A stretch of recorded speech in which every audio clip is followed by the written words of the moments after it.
Bonjour à toutes et à tous, je suis Claire Laplace et je vous souhaite la bienvenue dans la 3e saison de La Boussole, le podcast des parcours qui ne perdent pas le nord. Si vous aimez ce travail, dites-le moi sur votre plateforme d'écoute préférée, en vous abonnant, en mettant 5 étoiles au podcast et en laissant un commentaire. C'est par ces actions que le podcast est visible. Merci à tous ceux qui prennent le temps de le faire, c'est précieux. Aujourd'hui, je reçois une invitée de la première saison du podcast, Émilie Brossier-Bruno. Et pour cet épisode, elle est venue accompagnée de Johan Desjardins, son associé. Tous les deux nous racontent l'aventure Paulette, la session et la genèse de leur nouveau projet Éco. Avec Émilie et Johan, nous avons parlé de rencontres, de saisir les opportunités, d'expérience client, du digital, de développement et de l'importance de s'entourer. Ce que partagent Émilie et Johan dans cet épisode vous donnera des idées pour vos projets. Alors, bonne écoute!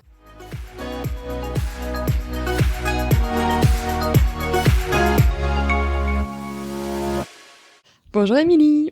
Bonjour Claire. Bonjour Johan. Bonjour Claire. Alors je suis ravie de vous recevoir tous les deux parce que j'avais reçu Émilie, c'était en février 2020, donc c'est il y a presque 1 an et demi. Donc Émilie, tu nous avais parlé du lancement de Paulette, qui a un site internet de e-commerce où on trouve des produits sains, des cosmétiques sains de façon générale. Et puis on avait surtout parlé de ton parcours, puisque Paulette venait juste de se lancer quand on s'était rencontrés. Et à l'époque, j'avais pas rencontré Johan. Et donc là, l'objectif, c'est de se revoir, de parler de Paulette que vous avez cédé depuis, et puis surtout de vos nouveaux projets, et peut-être de revenir d'abord sur l'aventure Paulette. Peut-être Johan, comme on t'avait pas entendu sur le premier épisode, si tu veux nous raconter, nous parler en fait de Paulette. Oui, alors Paulette, c'est un site de cosmétiques sains et naturels qu'on a lancé avec Émilie en décembre 2019. Et en fait, on l'a lancé suite à notre parcours chez Audio. Avec Émilie, on travaillait tous les deux chez Audio. On avait eu la chance de faire partie de l'équipe fondatrice de l'entreprise. Et pendant longtemps, on a développé un projet d'intrapreneuriat et on était en envie forte de faire un projet d'entrepreneuriat et de pouvoir lancer un concept qui faisait sens pour nous. Et en visitant les clients d'Audio, on faisait beaucoup de visites habitants, on s'était rendu compte qu'il y avait un vrai changement dans la consommation qui devenait de plus en plus engagée et responsable. Alors, c'était limité au début autour de l'alimentaire, mieux manger plus saison. Et on sentait que sur la dimension cosmétique, il y avait des souhaits, mais qu'il y avait des difficultés pour les clients à pouvoir s'y retrouver, parce que lire une composition de produits, c'est pas simple. Ouais, c'est clair. Et on se disait que c'était compliqué en tant que consommateur de se retrouver dans ce milieu. Avec Émilie, en cherchant, on a vu qu'en fait, il y avait beaucoup d'alternatives, de plein de marques qui se lançaient sur le digital, parce que elles avaient ça pour se lancer de manière le plus simple possible, sauf qu'elles n'avaient pas beaucoup d'expérience, pas d'expérience dans le web, pas d'expérience dans la com.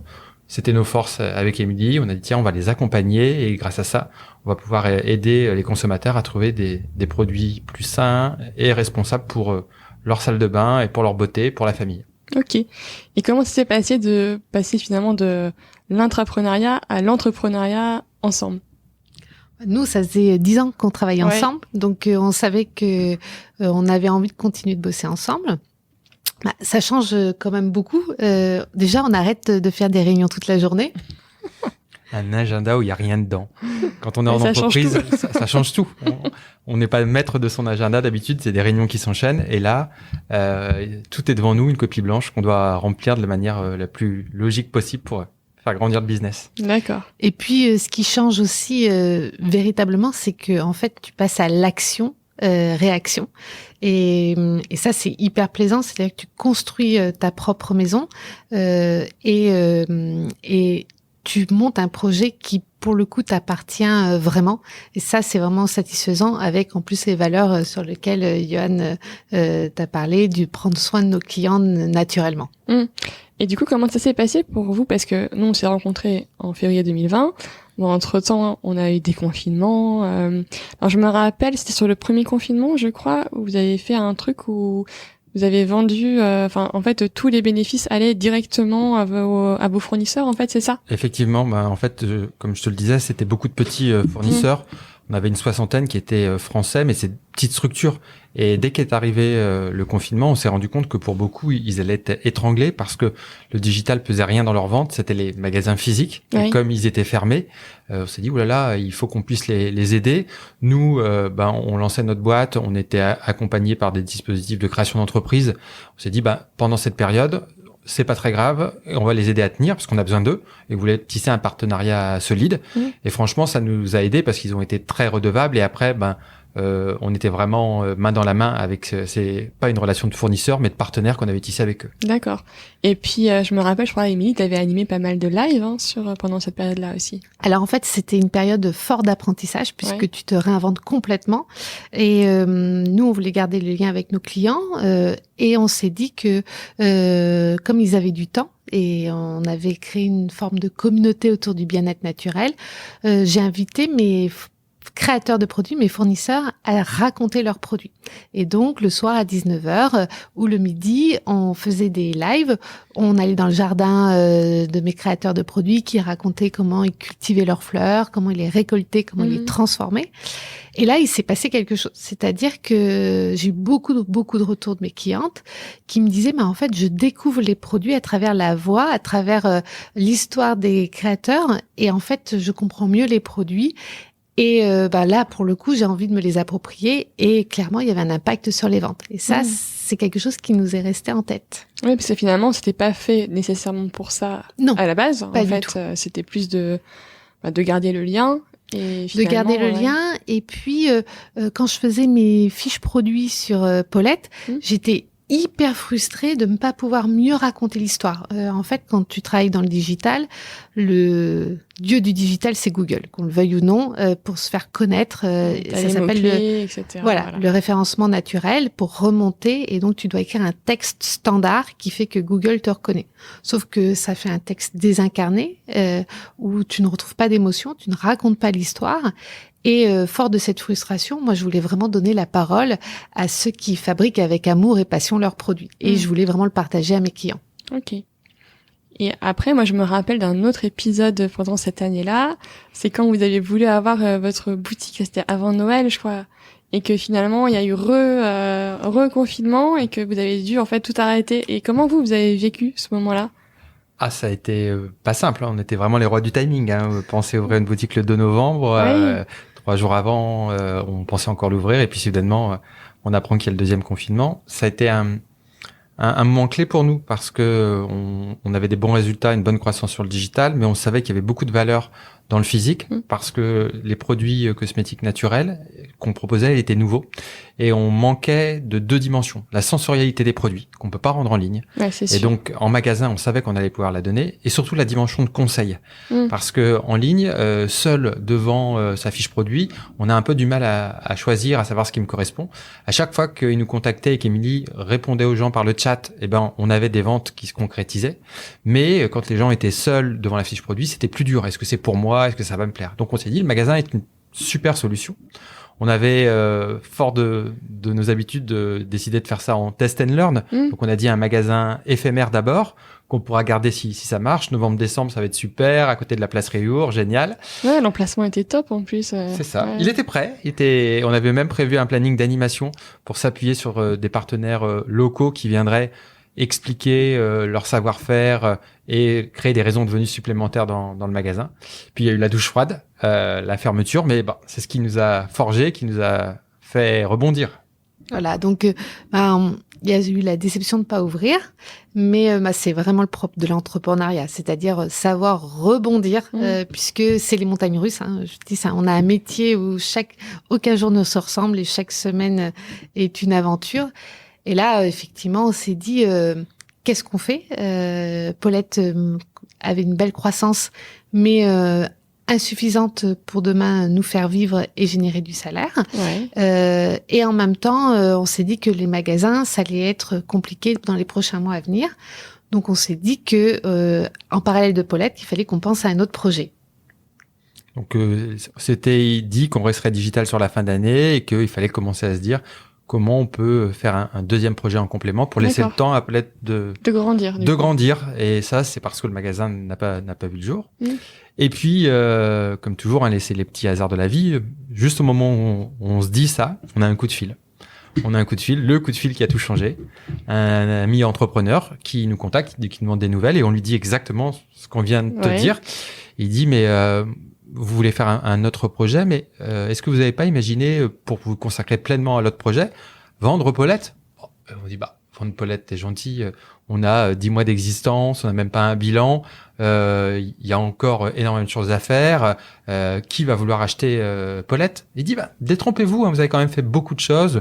Tout ce sourcing, tous les partenariats que vous avez tissés avec Carrefour, avec Intermarché, votre communauté d'ambassadeurs, tout ça, il y a beaucoup de gens qui vous envient. Et il dit, pour être franc, je connais quelqu'un qui, je suis certain, serait intéressé par acheter la boîte. On s'est regardé avec Émilie. Là, c'était un peu racheter la boîte, mais et il nous a présenté à 2 relations à lui. C'était 2 Parisiens qui travaillent dans une agence de pub, qui en avaient marre de Paris et qui voulaient donner du sens à leur boulot. Ils voulaient repartir dans la région de la Dame, à côté de Périgueux, pour vendre des cosmétiques naturels français.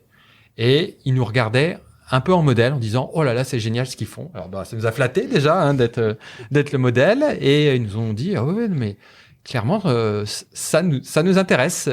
Ça nous intéresse. C'était le petit déclic. Alors là, t'imagines, branle-bas de combat.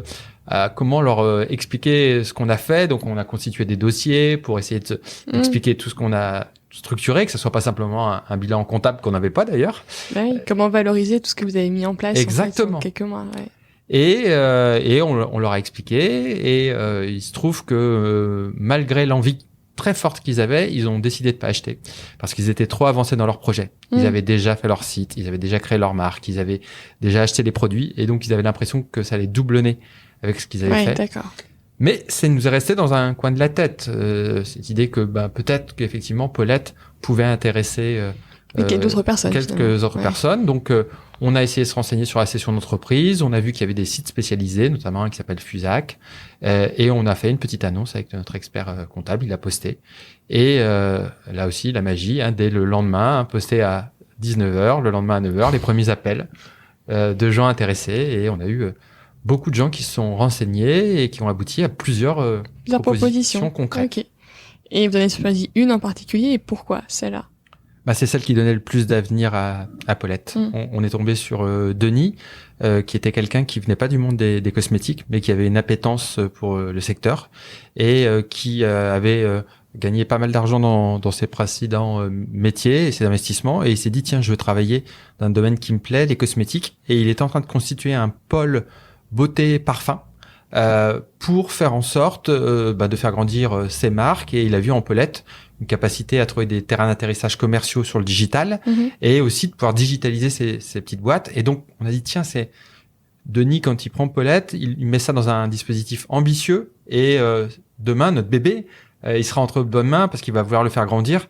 Il va pas être là simplement pour l'optimiser. Il a un projet ambitieux pour Paulette. Et donc, c'est ça. Puis la rencontre humaine aussi. C'est toujours important.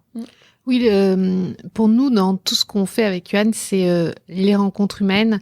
On s'est réinventé dans notre métier pour vivre une aventure, et bien sûr créer des entreprises, mais avant tout rencontrer des gens et partager. Et ça a été une vraie rencontre humaine, puisqu'en plus on a continué à travailler pendant 6 mois à mi-temps aux côtés de Denis. D'accord. Pour la passation. Alors tout le monde nous disait oh là là, tu verras quand tu vends une boîte, c'est compliqué parce que du coup les relations se tendent. Alors nous on se dit oh là là mon Dieu, et en fait pas du tout. Au contraire, on a développé la boîte avec lui, et ça a été et on garde évidemment des liens avec Denis, et on en est super content.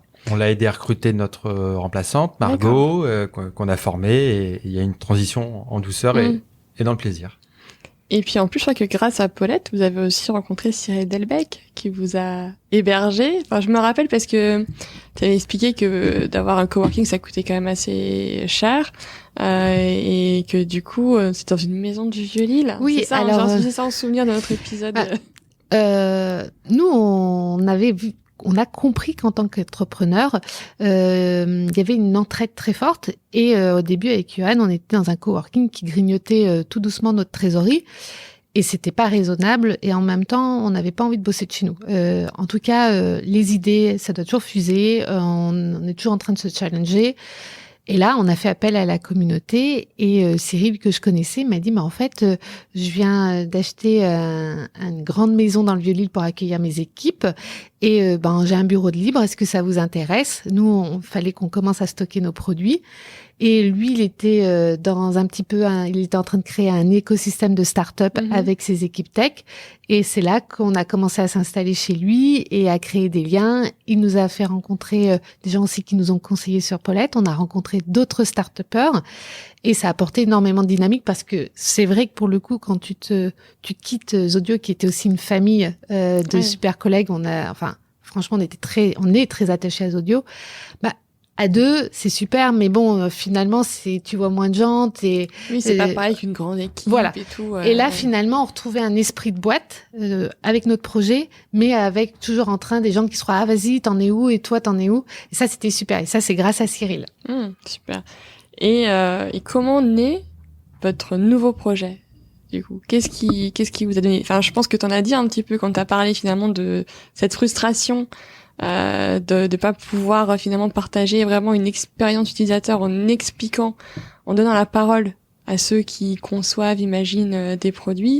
Est-ce que c'est ça qui t'a mis un peu la puce à l'oreille? C'est plein de pièces de puzzle. Alors déjà, quand tu te retrouves face à une page blanche, c'est assez vertigineux. Et donc avec Johan, on s'est dit, il faut qu'on réécrive une nouvelle histoire, un nouveau projet. Et intellectuellement, on a réuni plusieurs pièces de puzzle, dont celle dont tu viens de citer, mais on s'est dit qu'on va aussi s'imprégner de ce qui change en ce moment, mais qui change durablement, qui ne soit pas des anecdotes. Il y avait plusieurs choses qu'on avait observées, c'est le rapport à l'écoute, notamment les podcasts. Au début, quand on écoutait des podcasts en tant qu'entrepreneur, les gens fronçaient un peu des sourcils en faisant un podcast, alors que là, on entend de plus en plus dans les repas, les déj. On voyait aussi un rapport à la communication, c'est-à-dire que les gens n'écoutent plus leur messagerie de leur téléphone. Par contre, ils développent les conversations asynchrones. Tu te laisses des mémos vocaux. Avec mes copines, on est toujours en train de se laisser des mémos vocaux sur WhatsApp, sur Messenger, ma fille sur Snap. Et tu vois souvent les gens écouter leur téléphone de façon horizontale dans la rue puisqu'ils écoutent ces conversations asynchrones. Tout le monde a des écouteurs. Et donc ça aussi, on avait vu qu'il y avait un rapport au son qui change. Et l'arrivée de tout ce qui est Google Assistant, assistants vocaux. Et en tant que sportive, j'écoute énormément de podcasts. C'est comme ça que j'écoute les podcasts de Claire. Et un jour, j'écoute le fondateur du Petit Ballon, Martin, qui est une marketplace de vin. Ok, et donc je l'écoute d'abord pour développer le e-commerce, et puis pendant 1h30, il explique comment il déniche le vin, mais lui, il le fait à l'aide de Jean-Michel Deluc, qui est l'ancien sommelier du Ritz. Et pendant 1h30, je l'écoute, et comment il va dénicher le vigneron, comment il échange avec lui. Et quand je reviens, j'allume mon PC, et je vais sur le site du Petit Ballon, et je tombe sur un beau site, mais un beau site orienté Google, avec un peu de pédagogie. Et là, j'ai une petite voix, mais vraiment qui me dit, mais moi, en fait, je veux que Jean-Michel me parle.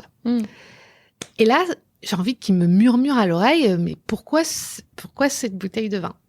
Et le lendemain, je vois Johan, j'écoute, voilà, il faut que je te parle de quelque chose. Et c'était le début de notre nouveau projet. Voilà, d'accord. C'est parti comme ça. Alors après, des idées, on en a eu beaucoup. On a réfléchi sur beaucoup de choses.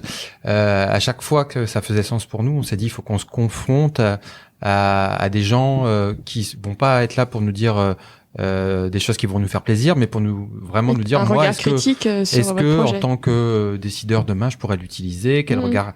Donc on a organisé beaucoup de rendez-vous, une douzaine environ, des gens qui étaient spécialisés dans le domaine du son et aussi beaucoup de gens qui travaillaient chez des retailers, chez des sites de e-commerce pour ouvrir le projet.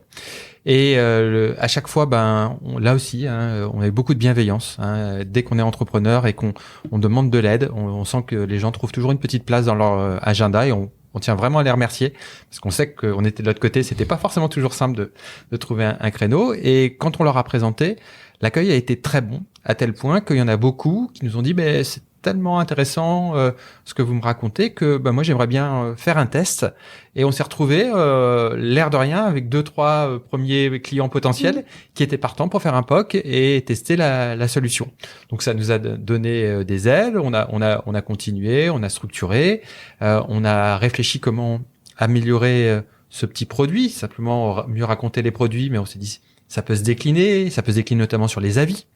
On a testé cette dimension, les clients donnent leur avis sur le site de Paulette. D'accord. Émilie a contacté une dizaine de clients en disant ça serait bien si tu pouvais me laisser un avis vocal sur ton produit coup de cœur. Et là, il y a eu beaucoup de surprises. Alors, surprise dans la réactivité.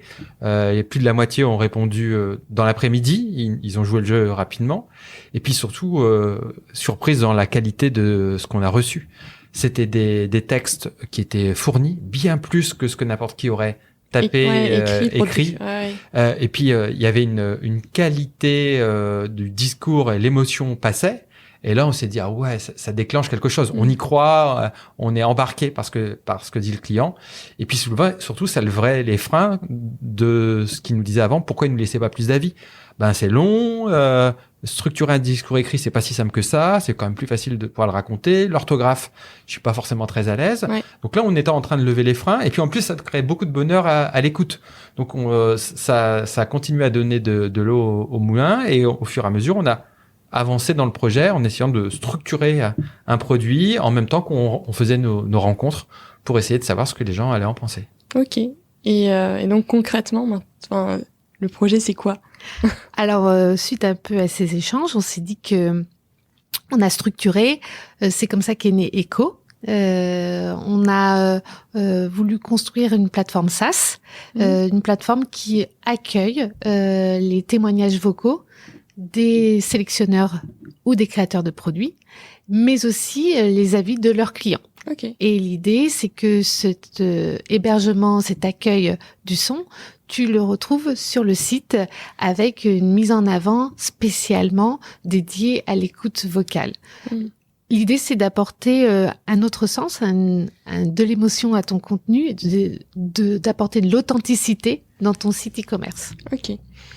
Comment vous faites pour parce que voilà, moi faisant des podcasts, la qualité du son c'est quelque chose qui est important, c'est vrai dans l'écoute et dans le fait de capter l'attention. Comment vous arrivez à quelque part garantir cette qualité de son? Est-ce que vous allez est-ce que quelque part vous mettez aussi à disposition du matériel de captation? Enfin, comment vous assurez ça? Je pense notamment pour la partie description sur les sites. Après, les avis utilisateurs, c'est différent. On peut comprendre qu'il y a une qualité qui soit différente. Mais je pense que sur la partie site, ça va être un truc important. Oui, c'est important, mais on va apprendre en faisant. Ouais. L'idée, là, c'est d'avoir nos premiers tests en janvier. Okay. Alors, on s'est doté d'un matériel de captation de son. Alors, pour l'instant, on n'est pas aussi perfectionné que ce que tu as ici dans le bureau, mais on veut apprendre pour voir finalement où est le seuil d'acceptation des clients pour avoir quelque chose de suffisamment qualitatif à l'écoute. Mais on veut aussi guider les clients dans la structuration des contenus. Parce que c'est pas si simple que ça de faire un résumé court.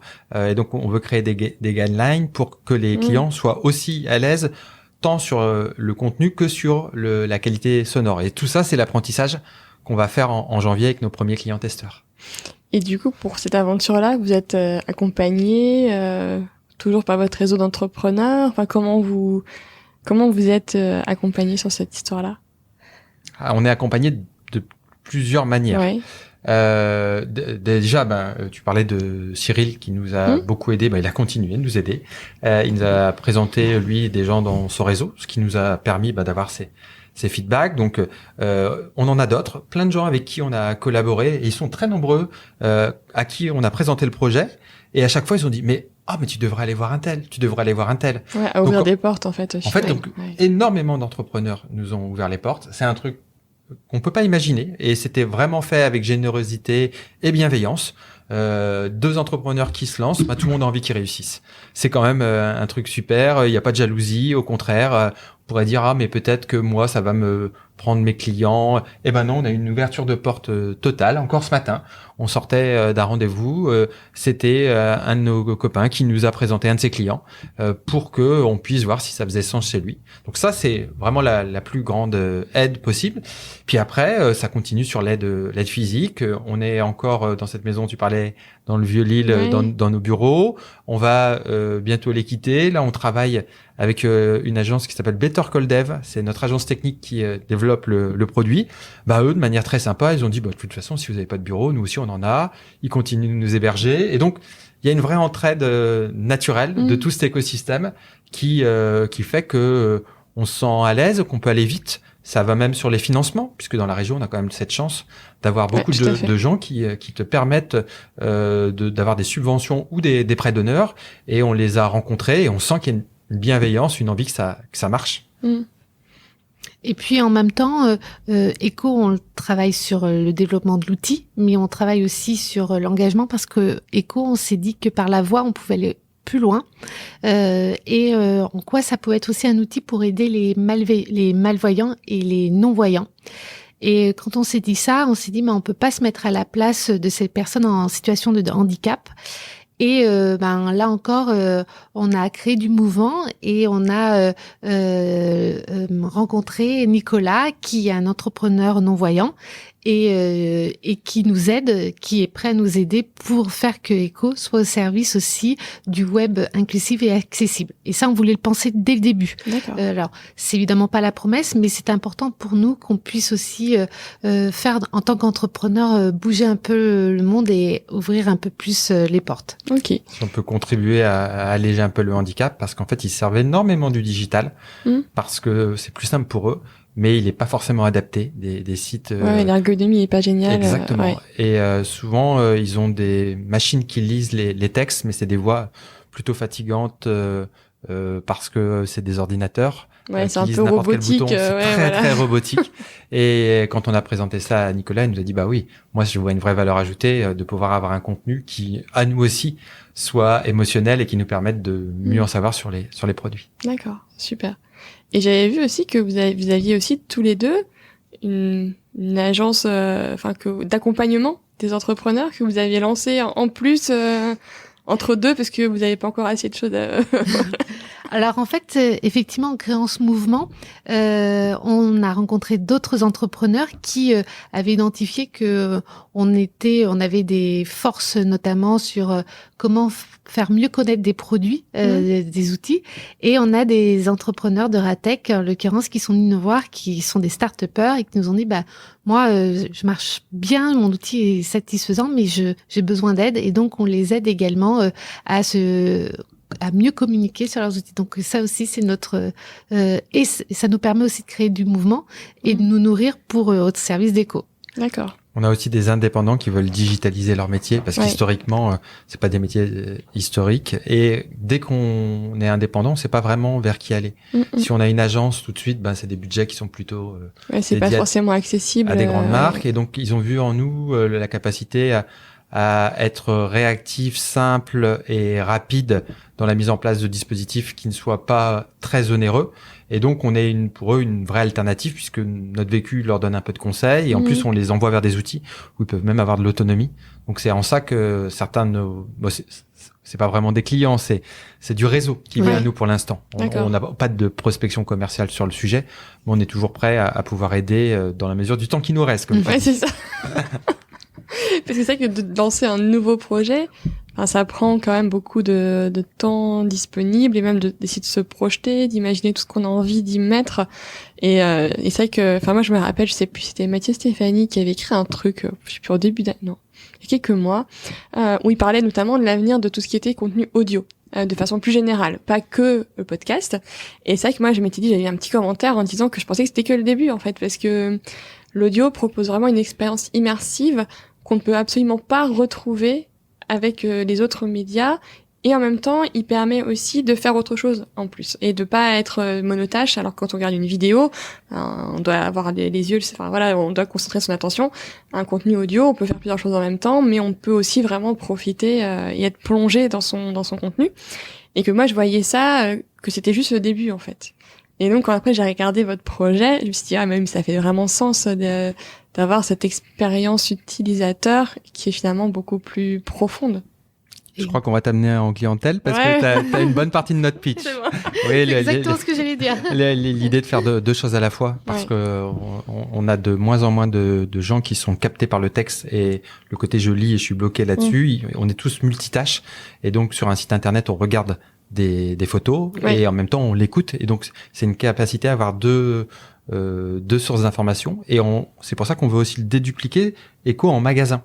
C'est-à-dire qu'on parle beaucoup de la digitalisation des points de vente et on se dit finalement quand ces contenus seront produits en magasin maintenant avec des systèmes de QR code, tu pourrais très vite avoir une information rapide parce que la pédagogie en magasin c'est pas facile hein, et là tu pourrais avoir 30 secondes qui t'expliquent le produit quand tu attends le vendeur qui est monopolisé avec quelqu'un depuis quelques minutes, tu as déjà une première degré d'information. Donc on dit tiens, digitalisation du point de vente facile, rapide, qui va dans les nouveaux usages des clients, gain de temps et multitâche comme tu viens de le dire, ça fait sens.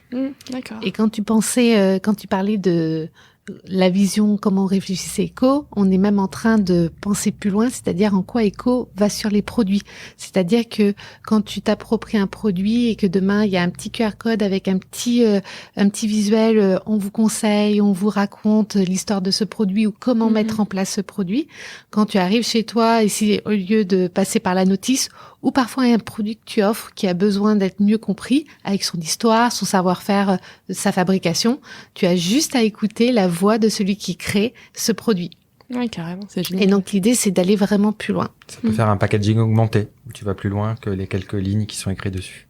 Oui, c'est finalement un peu de supplément d'âme. Enfin, voilà, des fois, c'est ce qui manque, quoi. Enfin, clairement. Sans que ça a un côté trop novateur, sophistiqué, gadget. C'est vraiment juste, tiens, c'est facile. Un peu comme au restaurant, quand tu scannes ton menu, là, en fait... Maintenant, c'est devenu tellement... Enfin, mine de rien, la crise sanitaire fait que maintenant, on a tous pris l'habitude de scanner les menus, les machins et tout. On va dire que quelque chose de plus à scanner ne poserait plus de soucis, alors que peut-être qu'il y a encore un an ou un an et demi, on était moins dans cette logique du QR code. Enfin, maintenant...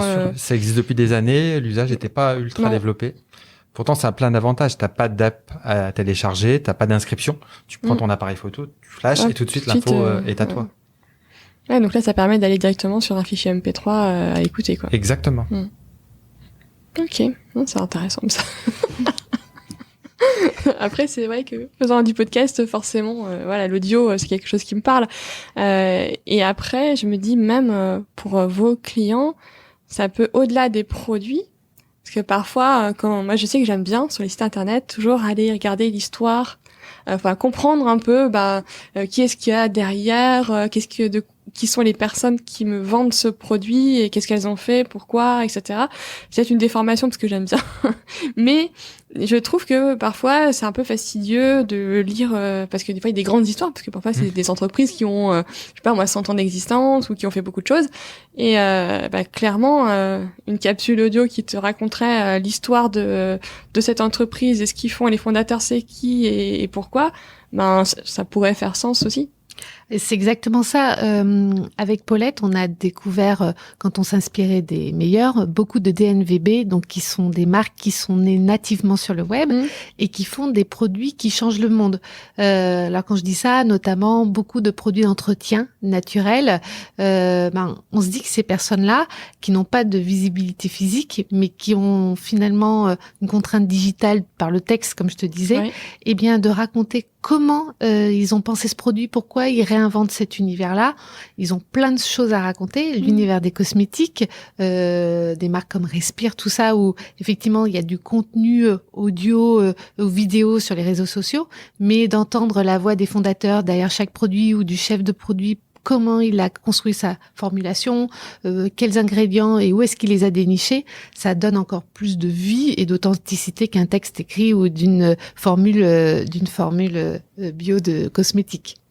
Donc là, pour Eco, les prochaines étapes pour vous, c'est vraiment de faire vos premiers POC pour c'est ça. Avoir le retour à la fois de vos clients et des utilisateurs et des clients, quoi. Enfin, voilà. C'est exactement ça. C'est ce qu'on veut mettre en place sur le mois de janvier. Là, le le POC est en train de se terminer. On va l'implémenter après les fêtes parce que tous nos clients ils sont bien pris actuellement. Et derrière, on va analyser le comportement des clients. Est-ce qu'ils comprennent qu'il y a du son? Est-ce qu'ils cliquent pour écouter? Est-ce qu'ils vont jusqu'au bout?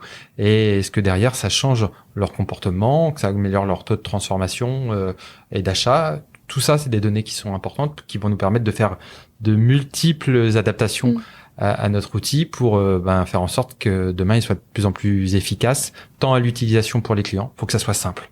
Il faut pas que ça leur cause de soucis. Normalement, ils s'installent en une demi-heure. On héberge tous les contenus, ça ne ralentit pas la page. Ça vient s'interconnecter à leur site web. Ça, c'est important pour celui qui va être notre client. Et puis après, côté utilisateur, c'est le bénéfice qu'il va en tirer. Et c'est tout ça qu'on veut analyser. D'accord. Mais c'est passionnant. Ouais, moi, je vais bien croire. Non, c'est vrai que c'est un beau projet. Enfin, vraiment, je pense que c'est dans le changement aussi des modes de consommation, de rechercher davantage de sens quand on consomme, apporter un contenu supplémentaire, ça rentre, je pense aussi dans cette démarche-là. Mais dans chaque échange qu'on a, ce qui revient à chaque fois, c'est le côté humain. Enfin, je trouve un moyen d'humaniser mes échanges avec mes clients. Beaucoup ont essayé par la vidéo, mais ce qui est compliqué, c'est que ça prend du temps, c'est assez onéreux. Et nos clients nous disent souvent, quand je mets des équipes devant un écran pour être filmés, ils sont pas à l'aise. Des fois, ils se trouvent un peu dans un rôle d'acteur et finalement, tu voulais apporter de l'authenticité, il y a un côté un peu factice. Et dans l'audio, on a fait des tests avec des conseillers, on leur a demandé, et ils disaient, moi, j'aime pas montrer ma photo, par contre, si c'est que ma voix, pas de souci, au contraire, et c'est plus facile pour moi. Ouais, mais c'est sûr, moi, je le vois bien, par exemple, sur le podcast, les gens disent, ok, c'est juste le son, ça va, en fait. Et parce que l'image, c'est encore des fois compliqué de se montrer en vidéo, quoi. C'est pas facile. Et puis c'est vrai que du coup pour l'expérience, pareil, ça demande une attention qui est plus forte aussi pour celui qui consomme. Tu peux pas faire les deux choses à la fois. C'est ce que tu disais, quand tu as une vidéo, tu la regardes. Tu peux pas en même temps faire autre chose. Ouais. Ce qui leur sort aussi, c'est que beaucoup ont testé la vidéo et ils se sont rendus compte que là où ils pensaient que ça serait relativement simple à mettre en place, là c'est vraiment compliqué. Tu demandais tout à l'heure comment on allait garantir la qualité. Et sur la vidéo, c'est multiplié par 10 par rapport à ce qui est un minimum tolérable pour aussi l'image de marque et pour le client ce qu'il va recevoir. Et donc ils disent qu'avec le son, on descend un peu quand même cette difficulté dans la création de contenu. Ouais. Parce que là, t'es vraiment obligé de faire appel à... T'as pas forcément des équipes en interne pour le montage, la captation, vidéo et tout. Enfin, de suite, c'est une grosse machine à mettre en place, là où finalement, le son, il y a un petit peu de matériel, mais ça n'a rien à voir et c'est quand même c'est plus simple à faire. Et une bonne qualité simplement. En fait, il y a pas forcément besoin d'une débauche de moyens. C'est juste qu'il faut avoir le bon matos au départ, mais après, ça c'est exactement ça.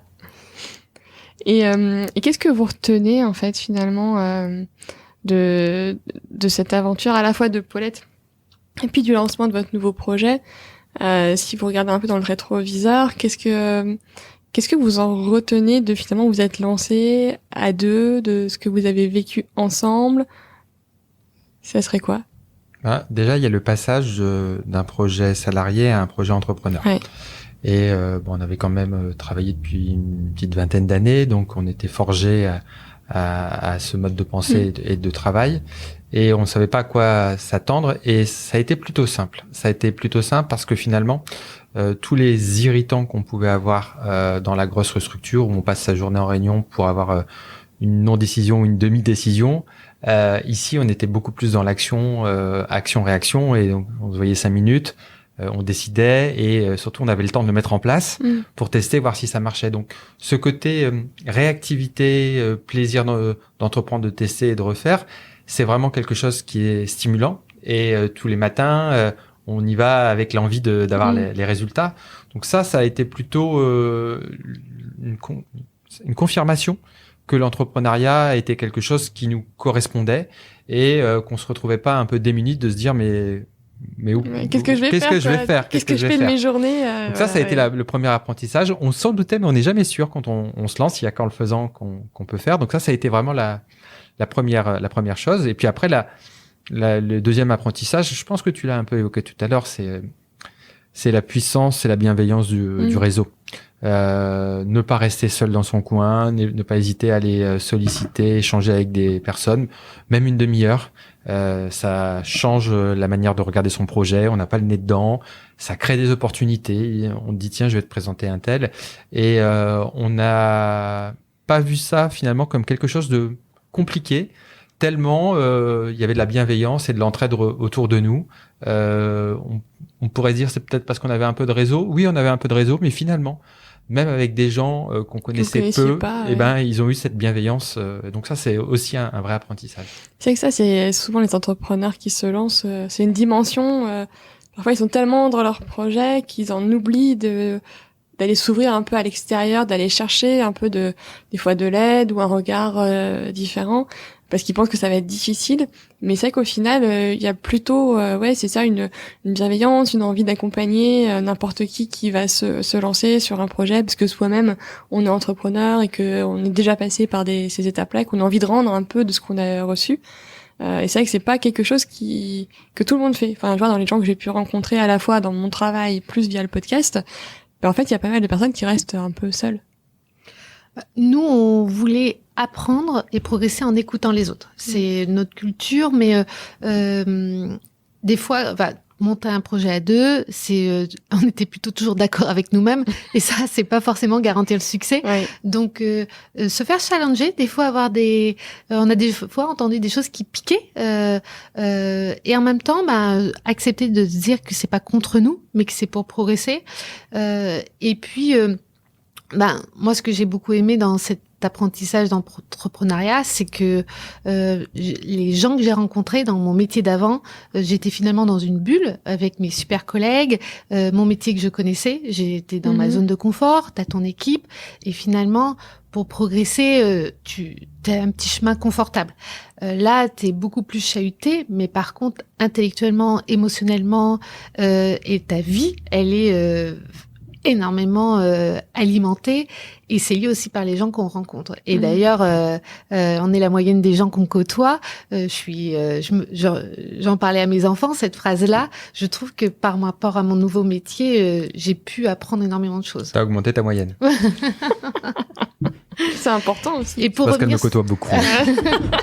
Et pour revenir sur l'équipe, l'entrepreneuriat, c'est quand même c'est sportif. Donc t'as tes questions, t'as tes doutes, et finalement quand on a un qui a un peu, alors ou moi j'ai mes coups de mou, il y a Johan qui va remettre un petit peu d'énergie, et finalement t'es une équipe, et finalement t'as la responsabilité de l'équipe, et ça va plus vite aussi, t'es plus rapide. Et ça donne une force. Et moi, je conseille souvent les personnes qui viennent me demander mon avis. Quand tu as la possibilité de construire quelque chose avec des associés, ça donne, je trouve que c'est quand même beaucoup plus plaisant. Ouais, oui, parce que la solitude de l'entrepreneur, c'est pas génial, quoi, au final. Et puis, on réfléchit toujours mieux à plusieurs cerveaux qu'à un seul. Oui, et puis, finalement, de pas être toujours d'accord, ça fait progresser, d'échanger, et puis aussi, c'est un peu comme une team sportive où, finalement, on se nourrit, et puis quand tu dois fermer une boutique, que t'as pas ouvert, et, heureusement qu'on n'est pas tout seul à rentrer chez soi le soir, parce que ta famille, elle a pas forcément elle connaît pas les coulisses forcément. Oui. Donc, je recommande vraiment le côté construire une team pour un beau projet. Ouais, ça, dans les conseils, du coup, on retient ne pas être seul. En tous les cas. Accepter de se faire challenger son idée. Après, on peut pas tout prendre, mais les regards extérieurs nous permettent de mettre des lunettes, de regarder, se dire tiens, j'avais pas vu les choses comme ça, c'est pas con ce qu'il dit quand même, et ça aide beaucoup. Ouais, non, mais c'est sûr, pour avancer, en fait, tant que ça reste constructif, après, c'est toujours ça. Ouais. Et du coup, je regarde un peu là, voilà, on approche gentiment mais sûrement de la fin du podcast. Alors, je sais que je crois que tu lis quand même toujours beaucoup, Émilie, toi. Oui. Alors, je me souviens plus, j'ai pas réécouté l'épisode en entier, j'avais réécouté quelques extraits et tout, mais si t'avais du coup un nouveau livre à conseiller, ou ton livre du moment, ça serait quoi? Alors là, je suis en train de lire. Alors, je lis toujours sur l'entrepreneuriat de 0 à 1. Ça, je suis vraiment. On a lu donc très intéressant. Moi, je reparle souvent des Vertus de l'échec de Charles Pépin, toujours que je conseille et qui permet vraiment de nourrir. Et puis tout bêtement, c'est un classique que j'ai repris. J'avais pas, mais vraiment, je trouve hyper intéressant. C'est L'Alchimiste. C'est ma fille qui devait le lire et j'ai dit bah tiens, je vais le relire avec elle. Et je trouvais que finalement, je me suis dit tiens, dans le côté entrepreneuriat, c'est un bouquin qui, quand t'as besoin un peu de philosophie de vie, entre dire mais après pourquoi je fais tout ça, je trouve qu'intéressant autour d'un peu de cette aventure de vie, puisque l'entrepreneuriat, c'est une vraie aventure de vie quand même. Et toi, Yoann, est-ce que tu es un lecteur? Je suis pas un grand lecteur, mais il y a une personne qui nous accompagne qui nous a conseillé un livre. Il a dit vous remettez sur un projet, lisez quand même Lean Startup. Et Lean Startup, c'est vraiment un bouquin très intéressant parce que très concret, qui donne beaucoup d'exemples et qui remet beaucoup de bon sens dans la création d'entreprise et qui invite notamment à faire une multitude de tests rapides pour savoir ce qu'il en est. Et c'est un bouquin qui m'a beaucoup marqué. Il y a une anecdote dedans que je trouve très rigolote et que je trouve qui image très très très bien l'entrepreneuriat. C'était une personne en Inde qui avait repéré qu'en Inde, il y avait à l'époque 15% des ménages indiens qui avaient une machine à laver. Les autres allaient encore au lavoir ou dans le Gange directement nettoyer. Et il devait se lancer, mais ça restait un Indien. Et il se dit, moi, j'aimerais bien avoir une camionnette avec des machines à laver à l'arrière où je prends le linge, je le nettoie. Et le problème, c'est que je sais pas si ça va marcher. J'ai pas forcément l'argent pour faire ça. Et il a eu l'idée, il a pris son vieux pick-up, il a mis un grand drap derrière, il a récupéré une machine à laver à la casse et il a mis un grand panneau. Ici, lave votre linge. Donc il faisait le tour des villages et il s'est rendu compte que beaucoup de gens venaient donner le linge, sauf que en fait quand il rentrait le linge derrière le rideau, il n'y avait pas de machine à laver. Donc lui-même il allait au lavoir nettoyer tout ça. Pourquoi cette anecdote, c'est qu'en fait il a appris que son marché était viable, il a appris qu'il avait des clients, il a appris comment ça marchait et ce petit test lui a donné l'opportunité derrière de pouvoir se dire c'est bon, je sais combien ils sont prêts à payer, combien de temps ils sont prêts à attendre, et plutôt que se faire des grands plans sur la comète et de lancer un truc dans un an sur une idée qui est peut-être fausse, vaut mieux faire des tout petits pas et à chaque fois apprendre. Donc Lean Startup, c'est un peu... D'accord, je retiens. Et ce podcast s'appelle La Boussole. Alors avant, je posais une question, mais je l'ai un petit peu changée parce que il y a une thématique qui me tient vraiment à cœur, c'est ce qu'on appelle l'étoile polaire et ce qui nous guide un peu dans la vie, ce qui fait que qui on est, ce qui est important pour nous et pour vous deux, pour chacun d'entre vous d'ailleurs. Ça serait quoi votre étoile polaire? La grande question. Le truc qui vous guide un peu, vous dites ouais c'est ça quoi. C'est moi franchement c'est l'étoile polaire qui mène pas loin. C'est prendre du plaisir chaque jour. Et peu importe ce qu'on fait, c'est de se dire que finalement la vie est courte et que autant en profiter pleinement. Et si on arrive chaque jour, peu importe ce qu'on fait, que ça soit dans le boulot ou dans le côté perso, à prendre du plaisir, à sourire, à partager et à passer des bons moments, c'est déjà ça de prix. Et donc, je me prends pas trop la tête. Et même s'il arrive une catastrophe dans le cas du boulot, relativisons et faisons en sorte que finalement on ait pas mal de résilience et que si on rigole et qu'on se partage un after work, qu'on se boit un petit verre, au moins la journée elle aura pas été perdue. Bon. Alors on se rejoint vraiment sur la philosophie. Alors moi je vais être un peu plus radicale, c'est que vraiment je pars toujours du principe que on va tous finir dans une petite boîte, mais moi je me dis souvent ça et à chaque fois que je me pose une question sur est-ce que je le fais pas, je me dis mais attends, ce qu'il faut pas, c'est qu'à la fin de ta vie, tu regardes en arrière et tu te dises mais pourquoi je l'ai pas fait. Et ça, c'est vraiment, vraiment combien de fois je me dis mais et donc ça rejoint la philosophie de Yoann, c'est allons-y quoi. Oui, pas de regret. Pas de regret. Pas de regret. Et puis si ça se passe pas bien, on fera autre chose. C'est un peu antinomique avec ton étoile polaire, qu'on voit de loin, qui a un cap, et nous, on regarde un mais peu... si, quand même, ça rejoint, mais si, parce que c'est ça, c'est qu'est-ce qui nous guide, qu'est-ce qui nous inspire au quotidien, qui est important pour nous, en fait. Après, on y met tous les ingrédients autour, c'est-à-dire que ce qu'on fait, ça doit être avec des valeurs, se faire plaisir. Il y a souvent le rire, apprendre, agir. Moi, je peux pas rentrer chez moi en ayant pas rigolé un jour. Et quand des fois, je vois des gens dans leur bureau qui se tapent pas d'une barre avec leurs collègues, franchement, c'est quand même dommage. On y passe quand même du temps derrière notre ordi. Donc vraiment, c'est ça. Et après, franchement, ça donne une énergie hyper dynamique. Et puis, du coup, on se met pas beaucoup de barrières. Et alors, du coup, là, vous êtes 2. Donc, comme ça, vous allez me donner 2 recommandations d'invités pour le podcast. Si vous en aviez 2 personnes à me conseiller, vous dites, ça serait cool de les entendre sur leur parcours. Alors, le problème, c'est qu'on connaît tellement de gens que je me dis, si je dis ça... Qui on va frustrer. Dans le Nord... Et en plus, que t'as pas déjà enregistré. Ouais, que j'ai pas encore rencontré, comme ça. Moi, je trouve que Pierre de Better Call Dev, qui nous accompagne, est quelqu'un d'intéressant. D'accord. Parce que dans son projet, il a créé une structure qui crée des développements techniques avec beaucoup de projets autour du son. Ça reste son fil conducteur, et il accompagne énormément de projets très très passionnants avec une philosophie simple et une approche très intéressante. Je pense que tu pourrais avoir plaisir à l'écouter sur son projet. Génial. Et puis le deuxième, c'est Gilles Lechantre, qui est l'associé d'Olivier de Surmont chez Coptalis, qui est en train de développer un super projet, d'accompagner deux projets, notamment autour du sport en entreprise, et en quoi finalement dans ces entreprises après la crise, on redonne du sens, du lien et de la cohésion à travers le sport. Et aussi en quoi il développe un projet autour du podcast avec l'animateur Koé. Et c'est quelqu'un qui se réinvente en permanence et toujours plein d'idées, et qui nous a aussi beaucoup conseillé. Et Gilles, c'est une pépite quand tu écoutes son histoire de vie, parce que c'est plusieurs vies dans une vie. Ok. Et je retiens. Merci beaucoup à tous les deux. Moi, je suivrai avec attention les débuts d'écho une fois que vous aurez fait vos POC. Je serais quand même assez curieuse d'avoir les retours, parce que c'est un sujet qui m'intéresse. Donc, en tout cas, je vous souhaite plein de réussite à tous les deux. Un grand merci, Claire. Merci et beaucoup, puis Claire. à bientôt dans tous les cas. Et puis même grand merci pour ton invitation. À bientôt. À bientôt.